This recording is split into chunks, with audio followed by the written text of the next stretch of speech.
Гостин во Централниот дневник е реномираниот македонски режисер Милшо Манчевски. Повод за разговорот е неговото најново филмско остварување, филмот Кајмак, каде како копродуцент се јавува македонска телевизија. Манчевски, добро вечер и добре дојдовте во студиото на М.Н. сервис. Добро ве најдов. Фала ви. Филмот Кајмак, својата светска премиера, имаше на меѓународниот филмски фестивал во Токио.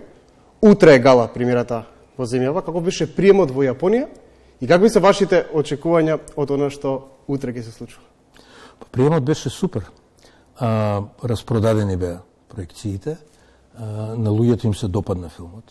Мислам, тоа се види од реакциите, иако јапонците обично се многу по воздржани, ама можеше да се види по реакциите и по тоа што го пишуваа после, по тоа што не бркаа за автограм и надвор од салата, зад салата. Очекувањата ќе видиме. Ја мислам дека филмов е бомбонче. Велите јапонците се повоздржани. По што се разликуваат јапонската и македонската публика? Ајде, кој е построг? Од кои реакции повеќе стравувате? Кој нема да ви прогледа низ прсти?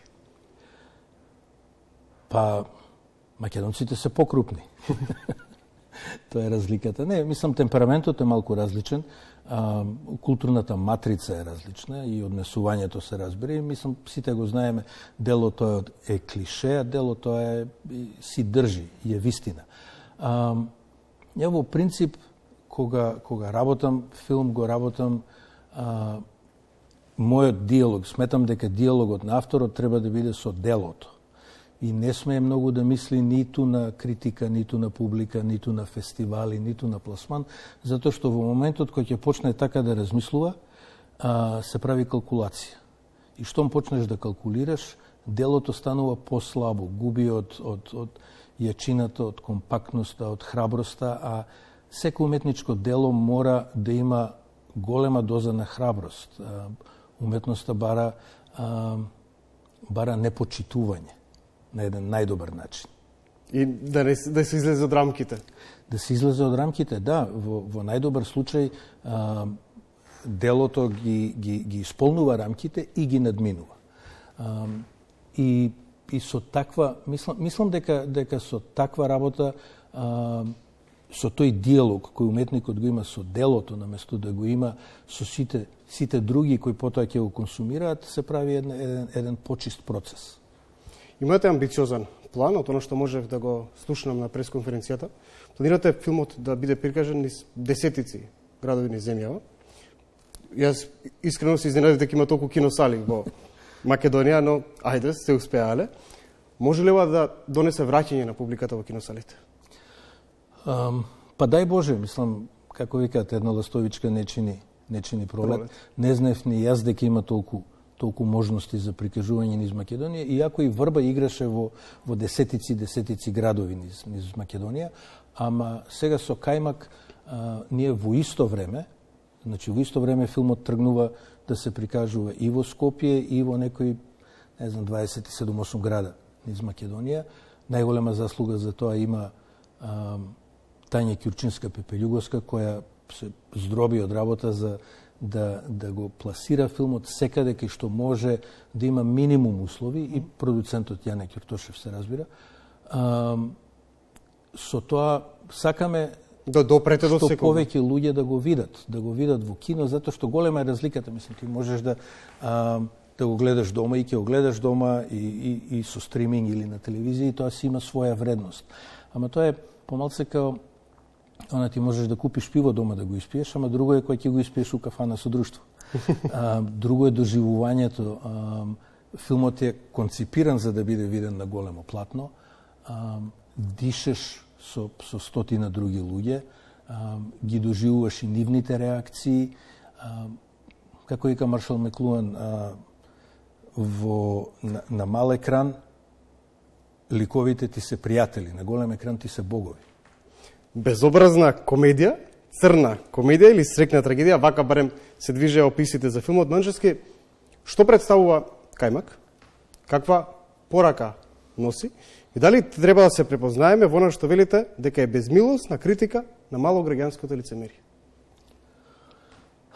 Па, Кајмак е една либерална фантазија и е до некаде огледало на тоа како се живее, ама не како се живее само кај нас во Македонија, туку како се живее и на многу места, да не кажем секаде во светот денеска. Разликите меѓу луѓето не се толку големи според географијата. Мислам дека една илиберална идеологија во голема мерка владе, или ако сакате крстете го малограѓанштина, и таа го разјадува духот, ја разјадува слободата на луѓето, и во кајмак се обидовме да зборуваме на таа тема, да зборуваме која е цената на слободата на поединецот, како поединецот и општеството, значи заедницата, значи сите институции на заедницата, кој однос имаат еден со друг, колку твојата лична слобода, односно практикувањето на твојата лична слобода може да ги повредува другите. И ова е еден пат по кој тргнавме. Ние повеќе поставуваме прашања од што даваме одговори, ама мислам дека да, во филмот многу мина ќе се препознаат, има луѓе што ќе го мразат поради тоа, хейтери секојаш имало име, има луѓе што го мразат уште пред да го видат, така да тоа ќе му биде само комплимент на филмот. Го споменавте Меклуани, што значи да се погледне еден филм на телевизори на големото платно, меѓутоа факт е дека приликите се менуваат, културата се менува. Ако порано беше нормално да се отиде во киносала да се погледне некој филм, сега во ова време кога сите сервиси и платформи ви се достапни на вашиот паметен телевизор, тешко некого може да се извади од фотелјата. Гледате ли како се менува таа култура и што значи тоа за филмаджиите ако имате од една страна кино, кој што со публика која што се намалува, и едни платформи кои што бележат милиони и милиони луѓе? Па, во суштина има разлика, се разбира. Мислам, кога го кадрираш, кога го замислуваш филмот, кога го конципираш, размислуваш како он ќе биде виден. Иако, пак ќе кажам, опасно е цело време да си во диалог со некој замислен гледач. Треба да си во диалог со делото. И поинаку се доживува филм кога го гледаш на мало парченце, одошто на големо платно. Меѓутоа не е во тоа суштината. Суштината е во приказката, во емоциите, во концептот. Дури ако сакате во пораката, иако јас не сум голем поборник, голем љубител на терминот порака на едно уметничко дело. И во суштина важно е само да има добри филмови, добро раскажани приказки, кои будат емоции и кои пренесуваат концепти. Дали тоа ќе биде на платформа, дали ќе биде на мал телефон, дали ќе биде на саат или ќе биде на големо платно, не е ни важно.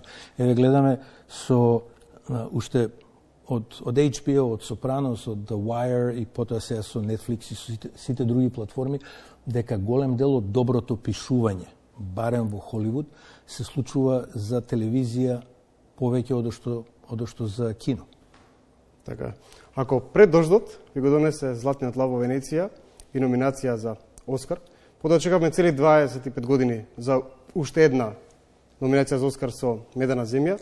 Манчевски, за крај на овој разговор ќе ве прашам како го гледате развојот на македонската кинематографија? Го имаме ли фатено правиот пат што се вели?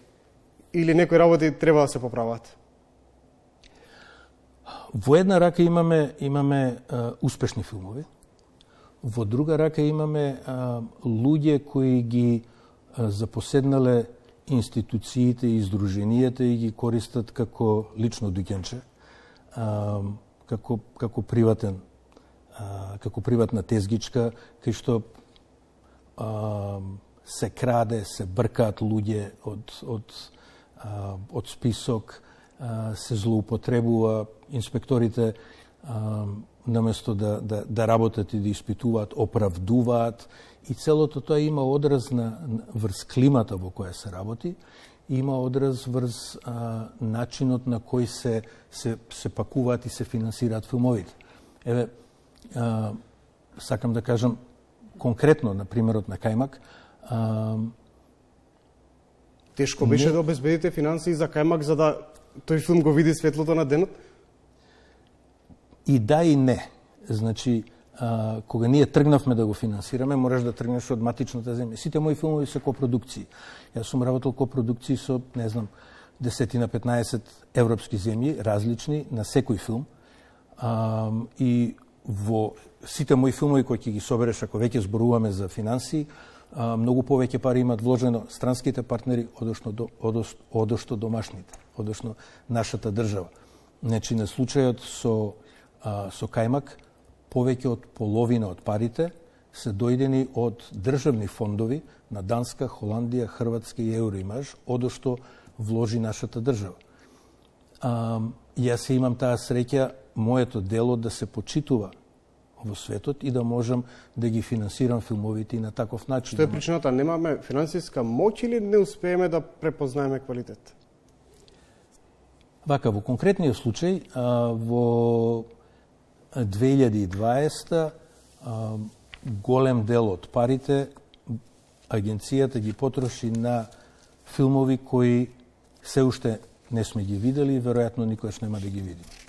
Затоа, кога дојде на крај време за одлучување за филмовите кои навистина се снимија, ние, например, добивме 40, помалку од 40% од она што го побаравме од агенцијата. Дури и премиерава утре што се случува е финансирана од приватни пари. Е финансирана од Божиновски, од НЛБ банка и од нашите приватни хонорари.